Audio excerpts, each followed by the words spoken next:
ভেতরে তোমরা ঢুকতে পারো নাই, সুন্দরভাবে ইসলামের ভেতরে ঢুকে যাও।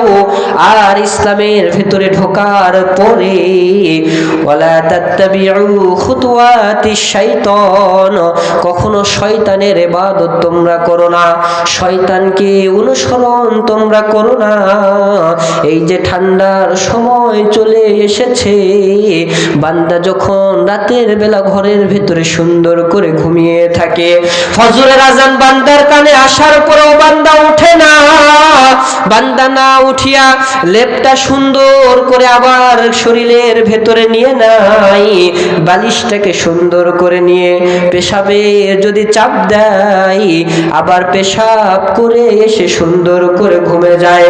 অথচ নাফরমান বান্দা কখনো ফজরের জামাতে শামিল হয় না, ঠিক কি না? আল্লাহ তাআলা বলেন, যারা ফজরের নামাজের ভেতরে শামিল হলো না,